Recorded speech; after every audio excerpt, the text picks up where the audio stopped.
involved with Highland Palestine for a number of years. I know quite a number of you from that campaign, the campaigns we've been having, and co-chairing with me is Fatima, and I'll let her introduce herself. Hi, I'm Fatima. I work at Raigmore in the Emergency Department. Now, we've got quite a few people from Raigmore here that I recognise. I've been involved in Highland Palestine since October, but in the wider Palestine Solidarity movement for a long time. I'm going to let Tor introduce Drew. I'm just going to say a little bit about what Highland Palestine has been doing before I introduce Drew and ask him to speak to us. And first of all, just to say, many of you know Derek Newton, and he's not with us today. He's had a slight health setback, but he's fine and sends his regards, and I'll send your regards back to him. Many of you know him and all the fantastic work he's done for many, many years. So let's give a big round of applause.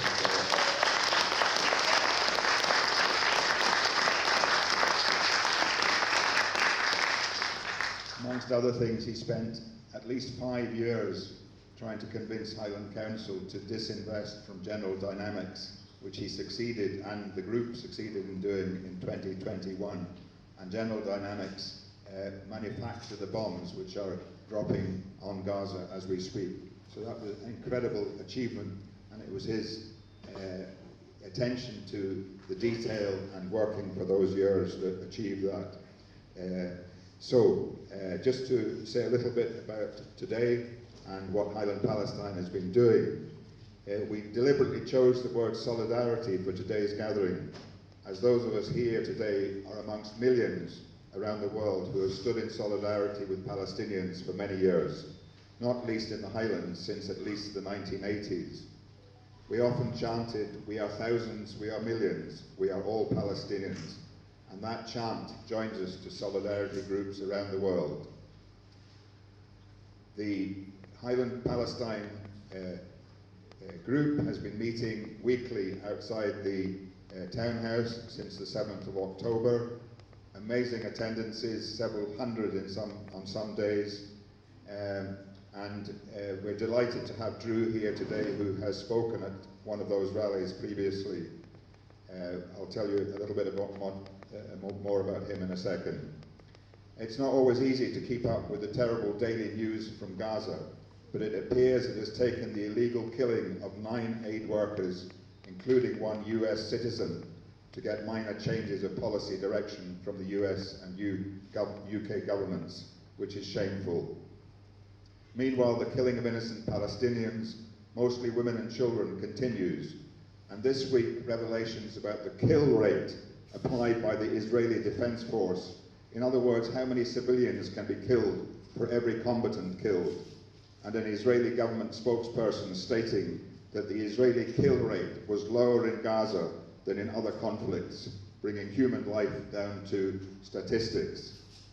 At the rallies, we've had a variety of inputs from politicians, medics who have worked in Gaza, and a variety of supporters who bring their own perspectives on the situation in Palestine. One of the many memorable contributions was from Abigail Abarbani, who lives in Inverness and was an Israeli citizen and served in the Israeli Defense Force for 2 years, but renounced her Israeli citizenship in 2021 in protest.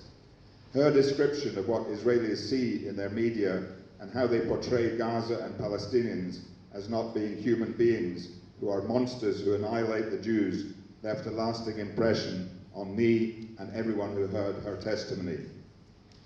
Also important was our Zoom meeting with Alex MacDonald, an American who some of us met in Inverness last June, is part of the Gaza flotilla, and is the author of a book which I would highly recommend called When They Speak Israel, which is an incredibly useful source of information about how to counteract claims that, for example, Israel is the promised land only for, and that Palestine is the promised land only for Jews. That book is very useful, and many of us remember the very moving first-hand report by Ico Garcia, a nurse working for the Red Cross who had recently returned from working in a Gaza hospital. Most of you have participated in all or some of the weekly rallies and know about Highland Palestine, which in addition to the rallies has got a great long list of achievements, I believe. First of all, weekly generous donations from everyone present to Palestinian residents of Inverness or those with connections to send directly money to families to pay for essentials and to get help in getting families through Egypt. Also donations to medical aid for Palestine and other humanitarian causes, including the Gaza Children's Village in Rafah, run by Avni Farat, who some of us met last June when the Gaza flotilla boat Handala was passing through the Caledonian Canal. 250 children daily participating in a play scheme in Gaza. It's just incredible and so inspiring. We've lobbied Highland Council to pass a motion supporting an immediate and permanent ceasefire in Gaza, with support from Scottish Green Councillor Chris Ballance and S.N.P Councillor Chris Burke, who's here with us today. We've encouraged other communities, including Och and Ullapool, to have their own rallies. We've printed and distributed thousands of leaflets and set up a website, a YouTube channel, and an Instagram account, and all the rest of it. Had a Highland tour coordinated by Derek of the film Fadia's Tree, and supported the showing of the film Freedom to Run. Emailed regular newsletters available to anyone by sending your email address to highlandpalestine@gmail.com. And we've set up, finally, 3 working groups, which we're going to break into after Drew's input today, to discuss how those 3 groups working on protest, on fundraising, and community links can take their work forward. Fatima will explain exactly what we'd like the groups to look at. So I'd now like to introduce Drew Hendry, who will be known to many of you, has supported many causes and campaign groups that are not always supported by other politicians. After Drew's contribution, as I say, we'll break into the smaller groups.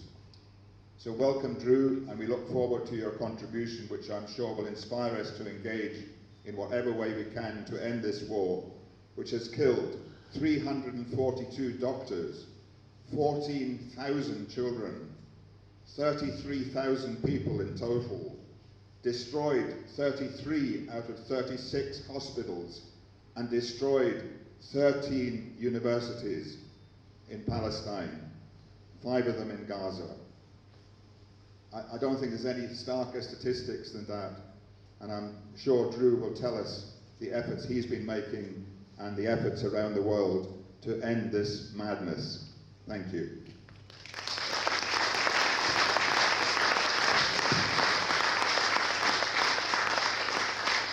Thank you. Before I start, can you hear me just like this, or do you need me to use the microphone? You can hear me just like this. Great. I'll do that then. Well, first of all, thank you very much indeed for inviting me here today. I think in this room, I won't say anything that's going to be particularly new to you, but what I do feel very strongly is it's important to say it, and to say it again and again. I've heard in the audience and in the introduction there about it's good to find a politician speaking on this matter. But for me, I don't see why that should make a difference. We're talking about an issue of basic humanity here. We're talking about people, children, women and men, innocent civilians, as we've heard, dying in their tens of thousands at the moment. We're talking about a situation where people are being pressed into a containment of what must be a living hell from on a daily basis. And I know there are those in the audience who've got personal experience of relatives suffering just now. But I think all of us, anybody with basic empathy, can understand that this is not something that can prevail or we can allow to go unchallenged in the way that I think some would like us to do so.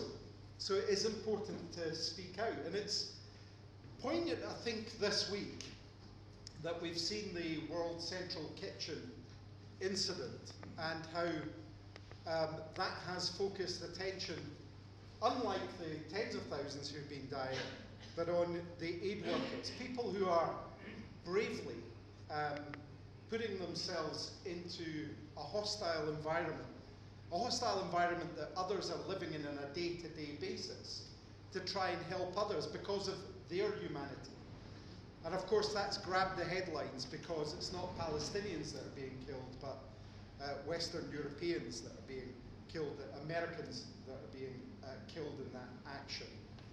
And I think it does highlight some of the problems we have with communicating about the fact that these things shouldn't be happening to anyone at all there.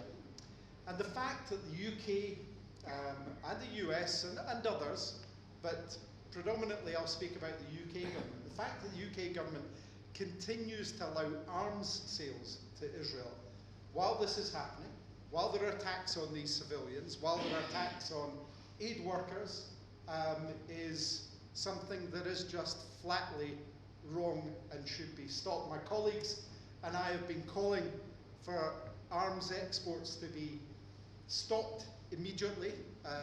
Our leader at Westminster, Stephen Flynn, has asked for Parliament to be recalled so that we can discuss this issue and get a ban on weapons being exported. But it is a real problem, and it's only by our collective energy that will again seek to challenge that. And again, to all of us, I would say we've got to make sure that we're not supplying weapons into an area that are going to be used against people. And these arms sales are taking the situation into another domain just now, because when we're looking at weapons of war, they're being used to weaponize starvation in Gaza at the moment and suffering for people. Now that's against all international norms under human rights. That is not something that anybody, any change should be participating in. And I'm heartened to see that there are civil servants within the UK government reportedly saying that they don't want to be complicit in that chain of events which is going to continue supplying these weapons to suppress vital supplies getting in to people that are going to continue to wage war against innocent civilians. And I hope that momentum grows and puts a shame on the UK government to finally act on this. But again, I would say to all of you, we've got to make sure that our voice is heard on this issue and continues to do so. And that's permeating even to the United States now. I think you probably heard the news about 40 Democratic politicians that have signed up to a memo to the President to take action on this issue as well. So there is some movement. It's all, as we know, painfully too late. Too late for all those who have died, too late for those who are suffering today, but perhaps it'll make a difference if we keep up this momentum to those going forward into tomorrow. The other thing that I think is important is that we have an ability in the UK, and it's been proven that it can be done. It's been done for Ukrainian citizens who were quite rightly given safe haven when Russia launched their illegal war into Ukraine. And yet there's been next to nothing done for Palestinian citizens, even those, and I've asked for this in Parliament, even those on a limited scale, and this is limited, we shouldn't be limited by this, but even on a limited scale to those who have British citizens for relatives in the UK. And I'm delighted to see Dr. Gayada in the audience today. I know that he's managed to get some of his parents out through funding that was raised. But isn't that also wrong that you should have to buy people out of that kind of hell? And I know you've still got challenges to overcome for other members of the family there as well. With it, we should have a situation here where if people are in that position, innocent people are put into that place of jeopardy of, as I say, and I'll repeat the term, I can only imagine that place of hell on earth that they're in, that there should be a place for those people to go, and we have space for people. Regardless of what anybody might say, we can always accommodate people who need a safe haven in times of need. We've been able to do it throughout history, and there's no reason why we shouldn't be doing that now, and I very much hope that we'll make some kind of breakthrough on that. Although I've got to say, it looks like a very, very hard fight indeed to get the UK government to even bend on some of the tight restrictions they've got at the moment. But as I say, we must continue to do that. The other thing that I think is important, and I want to leave time for questions, so I'm not going to speak for too much longer in this section. But the other thing I think is absolutely vital, and we've been calling for this from the start, from the off, is that there must be an immediate ceasefire. Not a conditional ceasefire, but a stop to this fighting, and stop to it now, because all it is doing is absolutely crushing people, crushing civilians, crushing the infrastructure. We were hearing earlier that 33 out of 36 hospitals have been obliterated, but I think the other 3 have also been hit as far as I'm aware. Again, these things are just, in any level of humanity, these things are just wrong.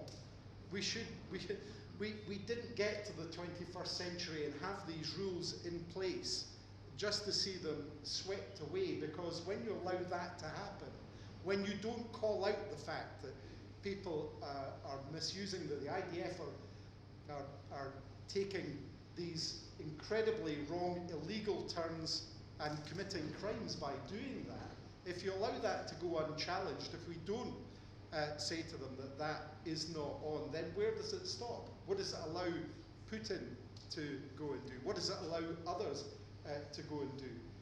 But again, I'll come back to the basic point that I started with.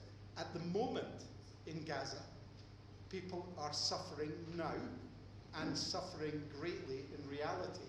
And our basic humanity should say, regardless of any politics, regardless of any geopolitical situation that's out there, our basic humanity should be saying, enough is enough, stop this, and allow people to breathe and get on with their life.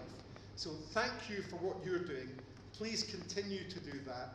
It gives me the ability to give your concerns oxygen and to make sure that they're heard out loud. And hopefully, as I say, even if it's small changes, we will make a difference. And in the long term, I hope that we will make a significant difference for those people in Palestine just now. So thank you very much.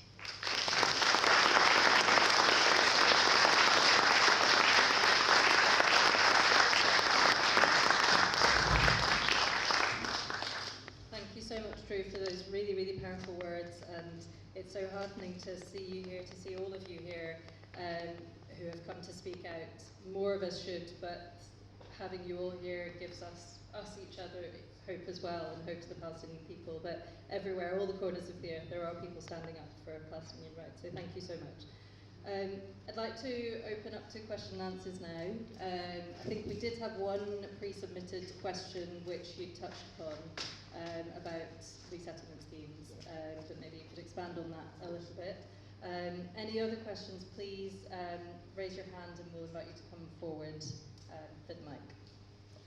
Well, first on the resettlement scheme, I did have advance notice of that, but I don't need advance notice to answer the question, because I have asked the UK government to put schemes in place for people. And just to reiterate, there should be, at the very, very minimum, a scheme in place to say that if you've got relatives here who have British citizenship, then they should be allowed to come here to be with the rest of their family.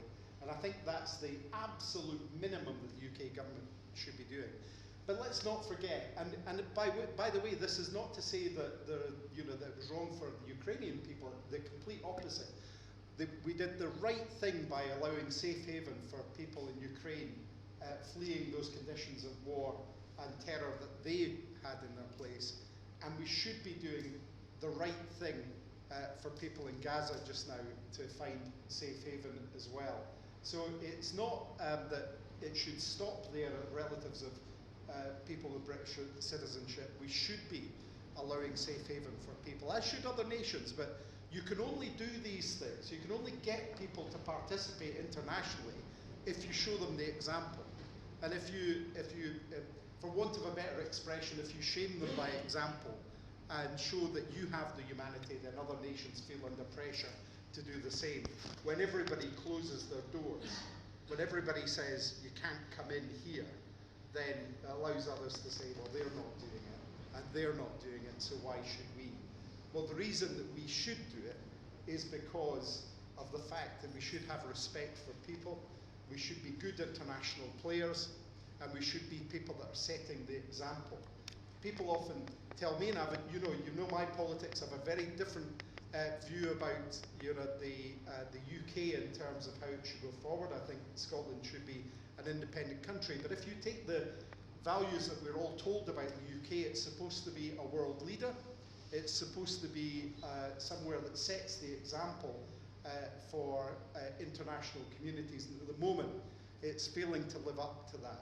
Now, and it has to look to its laurels, look to its rhetoric now, and say it is time to stand up and actually do what we say we should be doing.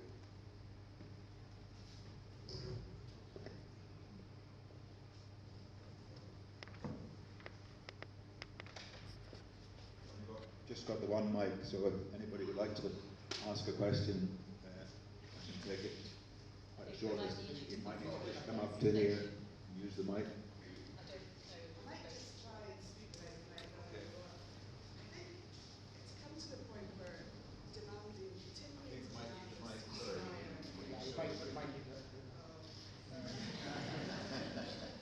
Just so everybody can hear your question. So hope nobody's shy that wants to ask a question. It feels that it's got to the point where it's just completely futile to continue protesting to demand a ceasefire, because that is not going to happen until Israel has achieved its objectives.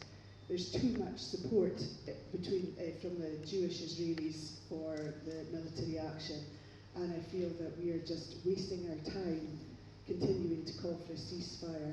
I feel that we need to be changing the demands or the focus of our efforts into divesting from Israeli goods on a government basis and not supplying armaments and bombs to Israel.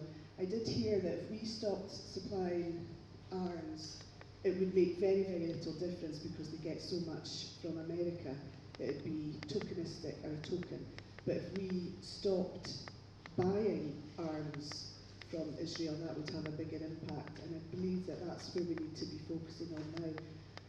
These calls are not new, so I wonder if you could tell us, what do you think are the barriers for the government actually doing those things? Because there are clearly barriers that we don't know about.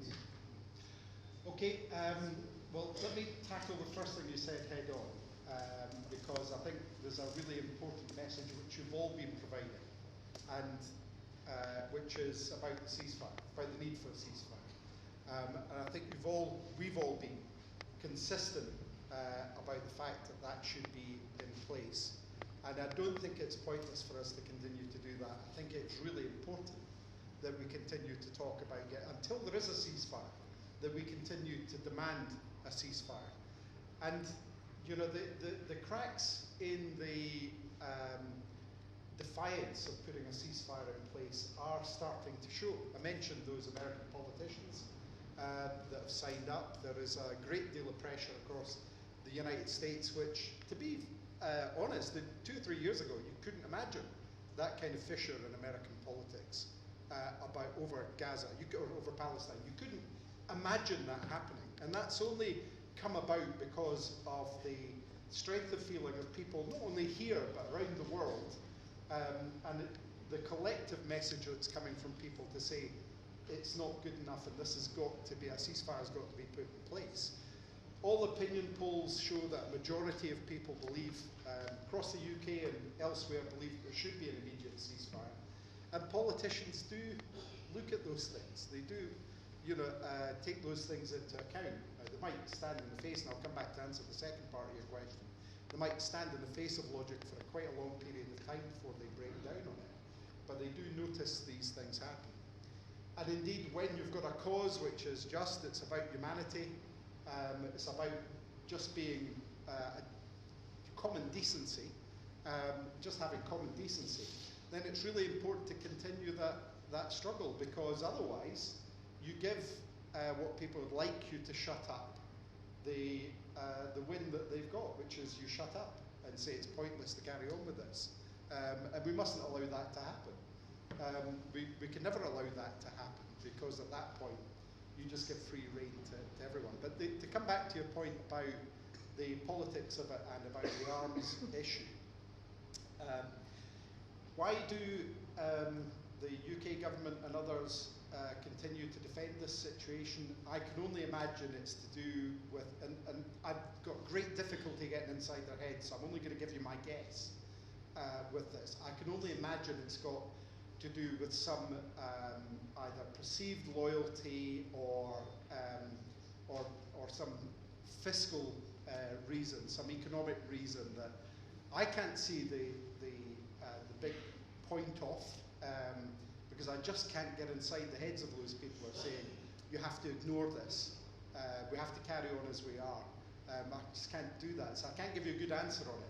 But I imagine it's down to some kind of financial situation consideration that's in there, and I think it's self-destructive in the long term. I think first of all, as you've heard from me earlier, I think arms sales should be halted immediately. With it, in terms of buying goods, well, for a long time, we've been calling for a ban on goods produced in the occupied settlements. And I think at the moment, if you're buying goods from the Israelis, then again you're just encouraging their economy and feeding into what they're doing in terms of their arms production and everything else at the moment. Now, there's a much bigger issue at play here, so I'm not going to go down much further than that into that one just now, because I could take another 20-25 minutes talking about the intricacies of this and about the kind of longer term situation. But I think we've got to do everything that we can to encourage the Israeli government to stop this madness. And we understand why the conflict started. We've all condemned the actions of the Hamas terrorists in October, for what the atrocities they committed. But the proportionality has now been blown out completely. There is no proportionality anymore in this situation, and we've got to do whatever we can. So just again, very long-winded answer to that question, but it's quite a complex one. But I think it's really important that we don't give up demanding a ceasefire, and we don't give up the protest about what's happening there just now. We can't allow that to win, that indifference to win. Isn't it true though that the Friends of Israel... We might need the microphone, I don't think anybody can hear me. Isn't it true that both of the main parties they're held in the Friends of Israel, and therefore they will not let them have a ceasefire, ask for a ceasefire? Yeah, the other part of that question was, what about the Scottish Parliament? Is there a Friends of Israel that have got the hold of some of the SNPs there? Well, there's nobody that's got the hold of the S.N.P and Holyrood over this. But I mean, the Scottish government. Yeah, I think you'll see that we brought forward a motion in the Scottish Parliament for a ceasefire. We've also, I think, the First Minister Hamza Yousaf we were talking about settlement for Palestinians. There's also been, a call to the UK government to do that. Everything I think you've heard from me has been reflected in what's happening in the Scottish Parliament. The problem is that these issues of international affairs are all reserved to Westminster. So if I give you an example, and you were talking about the two main parties, the S.N.P brought forward a motion for a ceasefire and an opposition day debate. There was a lot of controversy about it because we feel it was hijacked and watered down on the day. So we continue to do what we can do. I can't tell you about the internal politics of the Labour Party or the Tory Party with it. I can share my disappointment hearing a Labour spokesperson the other night on the TV saying